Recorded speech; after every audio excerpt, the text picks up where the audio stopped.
পাম বুলি মই আশা কৰিছিলোঁ। বহুত মই আনন্দিত হৈছোঁ। মানে কি বুলি মানে বুজাবলৈ মোৰ ভাষা নাই আৰু ইমান আনন্দ লাগিছে। মই খবৰটো যেতিয়া মোক ডাইৰেক্টৰ মেমে ক'লে, মই মেমক মাত মাতিব পৰা নাই। মই কান্দিম নে হাঁহিম এনেকুৱা লাগিছে। খুব ফূৰ্তি লাগিছে আৰু ভাবিছিলোঁ অৱশ্যে পাম বুলি, কিন্তু আকৌ কেতিয়াবা ভয়ো লাগে, নাপাবও পাৰোঁ। কোনে কি ভাবি থৈছে, উপযুক্ত বুলি ভাবিছেনে নাই, সেনেকুৱাও কথা থাকে। তথাপিও অলপ ভাবিছিলোঁ আৰু। আমাৰ বিদ্যালয়খনৰ নাম 177 নম্বৰ BJ বালিকা নিম্ন বুনিয়াদী বিদ্যালয়। আমাৰ এগৰাকী হলিৰাম নাথ চৌহৰীয়াদেৱে দান কৰিছিল মাটিখিনি। মানে তেওঁৰ মাকৰ নাম বকুলি, ঘৈণীয়েকৰ নাম যোগেশ্বৰী, সেইকাৰণে BJ বকুলি যোগেশ্বৰী। দানবীৰ হলিৰাম চৌহৰীয়াই আমাক স্ত্ৰী শিক্ষাৰ বাবে সেইখন স্কুল পাতিছিল 1936 চনত। তেতিয়া স্থাপিত হৈছিল। মই তাত 1993 চনৰ পৰা আছোঁ। প্ৰথম মই 1988 চনত কৰিছিলোঁ দলগাঁও কৌপাটিৰ নিজ মাজগাঁও LP স্কুল এখনত। তাৰ পৰা ট্ৰেন্সফাৰ হৈ মই 12 দিন গৈছিলোঁ তাতে। অকণমান মানে ভিতৰুৱা অঞ্চল কাৰণে মোক সোনকালে ট্ৰেন্সফাৰ কৰি আনি দিলে। মই প্ৰথম ষ্টাইপেণ্ডাৰীত কৰিছিলোঁ 470 টকা দৰমহাত। তাৰ পৰা আহি দক্ষিণ চুবুৰী জ্ঞানমালিনী স্কুলত কৰিলোঁ। কৰি মই 89ত মিৰ্জাত বেছিক ট্ৰেইনিং কৰিলোঁ। 90ত ৰিজাল্ট ওলাই বৰদলগুৰি 1 নম্বৰ প্ৰাথমিক বিদ্যালয়ত এবছৰমান কৰাৰ পিছত এই BJ স্কুললৈ আহিলোঁ। তাৰ পৰা 2018 চনৰ নৱেম্বৰত মোক হেড হিচাপে সহকাৰী হিচাপে থৈ দিলে। তাৰপিছত 19 চনত 10 জানুৱাৰীৰ দিনাখন মোৰ প্ৰধান শিক্ষকৰ দায়িত্বভাৰ অৰ্পণ কৰিছে। তেতিয়াৰ পৰা প্ৰধান শিক্ষকৰ পদত চলি আছোঁ। প্ৰধান শিক্ষক এতিয়াতো অলপতে প্ৰধান শিক্ষকৰ পদবীটোও হ'ল। 100 ষ্টুডেণ্টৰ ওপৰৰ যিবিলাক থাকে এইবিলাক আমাৰ এতিয়া 425 আছে। এইবাৰ 100-150 মান মই ষ্টুডেণ্ট ঘূৰাইছোঁ। তাৰমানে মোৰ বহিব দিবলৈ ঠাই নাই। সেইকাৰণে সেইখিনি মই গাৰ্জেনে বেয়া পাইছে, গাৰ্জেনবিলাকে উপায় নাই।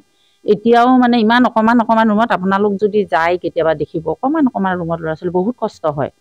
এতিয়া এইটো পুৰস্কাৰটো আচলতে মোৰ নিজৰ বুলি মই ক'ব যোৱা নাই। মোৰ জিলাৰ, মোৰ বিদ্যালয়খনৰ, মোৰ অঞ্চলৰ সকলোৰে সহযোগিতাত মই পাইছোঁ। আজি মই এইখিনি পাইছোঁ, ল'ৰা ছোৱালীখিনি মই শিক্ষা দিছোঁ কাৰণে পাইছোঁ। সেইকাৰণেহে মই ভাল শিক্ষক হিচাপে পাইছোঁ। তাৰপিছত মোৰ সহকৰ্মী আছে 14 গৰাকী। ল'ৰা ছোৱালী 425। আপোনাৰ ষ্টাফ কিমান আছে? মোৰে সৈতে 15। ল'ৰা ছোৱালী কিমান আছে? 425। এতিয়া এটা পোষ্ট পিছে খালী হ'ল। এগৰাকী আছিলে 22 চাৰিআলি, তেওঁ পুথিমাৰিলে ট্ৰেন্সফাৰ হৈ গৈছে। সেইটো চিট খালী হৈ আছে এতিয়া 14 গৰাকী। যিহেতু আপুনি চিপাঝাৰৰ একমাত্ৰ ৰাজ্যিক কীৰ্তি শিক্ষকৰ পুৰস্কাৰ লাভ কৰিছে, গতিকে কেনে লাগিছে বা আপুনি কি আহ্বান জনাব বাকী শিক্ষকসকলক? বাকী শিক্ষকসকলকো মানে সুন্দৰকৈ মানে শিক্ষকতা কৰি যাওক। এইটো নহয় যে মই আহিছোঁ মই অকল টকাখিনিহে ল'ম, দৰমহাটোহে ল'ম, সেইটো নহয়। আমাক আশা কৰি চাওক। মোৰ স্কুলত বহুত ইফালে আপোনাৰ নাৰিকলিৰ পৰা আছে, ইফালে পাথৰিঘাট আছে, সিফালে হাজৰিকাপাৰা, পিপিৰা দোকান, নগাঁও, সেইফালে ইমান দূৰৰ পৰা ল'ৰা ছোৱালী আছে। কিয় আছে? আচলতে আমাৰ স্কুলখন কিবা এটা ভাল বুলি ভাবিছে আৰু আমি সিহঁতক শিক্ষা দিবৰ কাৰণে, সিহঁতক মানুহ গঢ়িবৰ কাৰণে আমাৰ ওচৰলৈ দিছে। যদি আমি সিহঁতক মানুহ গঢ়িব নোৱাৰোঁ, তেতিয়া আমাৰ ল'ৰা ছোৱালী মানুহ গঢ়িব আমি নোৱাৰিম। যিটো ৰাস্তাৰে আমি ভাত খাই আছোঁ সেইটো ৰাস্তা আমি ক্লিয়াৰলি যাব লাগিব। যদি আমি ভাল কাম কৰোঁ তেতিয়াহ'লে আমি ভাল ফল নিশ্চয় পাম। মোৰ সহকৰ্মীক মই সদায় সেইটো কৈ আছোঁ। তেওঁলোকক কৈছোঁ, তোমালোকে যে ল'ৰা ছোৱালীবিলাক এতিয়া ডাঙৰ স্কুল, প্ৰাইভেট স্কুলত পঢ়াই আছা, কিয়? ভাল মানুহ হ'বৰ কাৰণে। গতিকে আমি ইহঁতক মানুহ কৰিব লাগিব।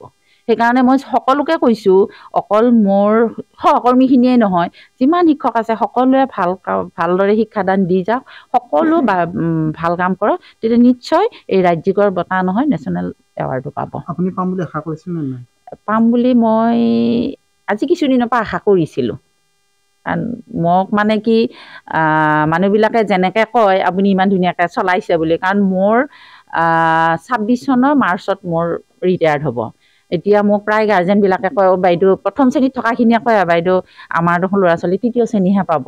আৰু কিছুমানে নতুনকৈ নামভৰ্তি কৰোঁ বুলি ভাবিছে, আপুনি নাই যদি আৰু নিদিওঁ আৰু এডমিশ্যন, সেনেকৈ কয়। গতিকে সেইফালৰ পৰা মই ভাবিছিলোঁ, মই যিমানখিনি কষ্ট কৰোঁ, মই অকলে থাকোঁ, কিন্তু ঘৰখন মই পিছ কৰোঁ আগতে মই স্কুলৰ কামখিনিৰ কথা চিন্তা কৰোঁ আৰু শিক্ষা দিয়াৰ লগতে আপুনি কিবা অন্য দিশত আপুনি অন্য দিশত মানে লিখা পঢ়া বৰ বিশেষ মোৰ হেৰি নাই এতিয়া অকণমান দলগতভাৱে বিয়া গীত গাওঁ তাৰপিছত কিবা অনুষ্ঠানত নাম গাওঁ আৰু নাটকো অলপ কৰোঁ মাজতে আমি ৰূপালীম নাটকখন যোৱা মাৰ্চ তাৰ আগৰ মাৰ্চত নাৰী দিৱসৰ দিনাখন ঘোঁৰাবান্ধাত কৰিছিলোঁ ১.৫ বছৰ হ'ল আমি কৰিছিলোঁ গোটেইখিনি লেডিছে কৰিছিলোঁ ময়ো ৰজাৰ এক্টিং কৰিছিলোঁ মই খুব মদ খোৱা এক্টিং কৰিছিলোঁ মানুহক খুব হহুৱাইছিলোঁ আৰু ভাল লাগিছে সেইখিনি কৰোঁ আৰু তাৰ বাহিৰে চিলাই তিলাই কিবা কিবি মই কুৰ্চাৰে চিলাই কৰোঁ মই ষ্টুডেণ্টক ল'ৰা ছোৱালীক শিকাওঁ ঠিক আছে আমাৰ ফালৰ পৰা আপোনাক ধন্যবাদ জ্ঞাপন কৰিলোঁ শুভেচ্ছা থাকিল হয় ৰাজ্যিক কৃতি শিক্ষকৰ বঁটাপ্ৰাপ্ত ১৭৭ নম্বৰ চিপাঝাৰ বিজে বালিকা নিম্ন বুনিয়াদী বিদ্যালয়ৰ প্ৰধান শিক্ষয়িত্ৰী ৰিজুৰেখা দেৱীক আমি অভিনন্দন জ্ঞাপন কৰিছোঁ আৰু আমি আচলতে গৌৰৱান্বিত ৰিজুৰেখা দেৱী প্ৰয়াত যোগেশ্বৰ নাথৰ সহধৰ্মিনী আৰু যোগেশ্বৰ নাথ দক্ষিণ চুবুৰীৰ বাসিন্দা ৰিজুৰেখা দেৱী দক্ষিণ চুবুৰীৰ বোৱাৰী গতিকে আমি দক্ষিণ চুবুৰী গাঁওবাসী এই সন্মানটো পোৱাৰ কাৰণে আমি গৌৰৱান্বিত ২ নম্বৰ যিখন বিদ্যালয়ত তেখেত শিক্ষকতা কৰি আছে প্ৰধান শিক্ষকৰ দায়িত্ব লৈ আছে সেইখন বিদ্যালয়ৰ যি পৰিচালনা সমিতি সেই পৰিচালনা সমিতিৰো মই এগৰাকী দায়িত্বশীল সদস্য গতিকে সদস্য হিচাপেও এই বিদ্যালয়খনলৈ এই গৌৰৱ কঢ়িয়াই অনাৰ কাৰণে তেখেতে এই সন্মান লাভ কৰাৰ কাৰণে আমি আনন্দিত আপ্লুত আৰু সমগ্ৰ ছাত্ৰ ছাত্ৰী আৰু শিক্ষক সমাজ এই ক্ষেত্ৰত গৌৰৱবোধ কৰিছে ৩ নম্বৰ কথাটো হ'ল যিহেতু ৰিজুৰেখা দেৱী যি কৃতি শিক্ষক ৰাজ্যিক কৃতি শিক্ষকৰ বঁটা পালে তেখেত এগৰাকী সংস্কৃতিপৰায়ণ শিক্ষক আমি দৰঙী কলাকৃষ্টি উন্নয়ন সংঘৰ যিহেতু মই দায়িত্বত আছোঁ সাধাৰণ সম্পাদকৰ আমি এমাহ আগতে তেখেতক দৰঙী সন্মান প্ৰদান কৰিছিলোঁ আৰু এমাহৰ পিছত তেখেত এই সন্মান লাভ কৰাৰ কাৰণে আমি দৰঙী কলাকৃষ্টি উন্নয়ন সংঘৰ তৰফৰ পৰাও আমি তেখেতক অভিনন্দন জ্ঞাপন কৰিছোঁ আৰু এইটো এটা গতানুগতিক প্ৰক্ৰিয়া আৰু এই সন্মানটোৰ জৰিয়তে যিসকল শিক্ষক শিক্ষয়িত্ৰী শিক্ষকতা কৰি আছে গুৰুৰ দায়িত্ব পালন কৰি আছে সেই সকলক উৎসাহিত কৰাৰ এই পৰম্পৰা মই ভাবোঁ এই সন্মানটোৰ জৰিয়তে বাকীসকল শিক্ষক শিক্ষয়িত্ৰীয়ে এই ধৰণৰ সন্মান পাবৰ কাৰণে আজিৰ পৰাই তেখেতসকলে সংগ্ৰাম কৰিব ভাল ধৰণৰ শিক্ষকতাৰ জৰিয়তে এগৰাকী কৃতি শিক্ষক সন্মান লাভ কৰিবৰ কাৰণে প্ৰতিগৰাকী শিক্ষকে এনেধৰণৰ সংগ্ৰামত জড়িত হ'লে নিশ্চয় সমাজখন ভাল হ'ব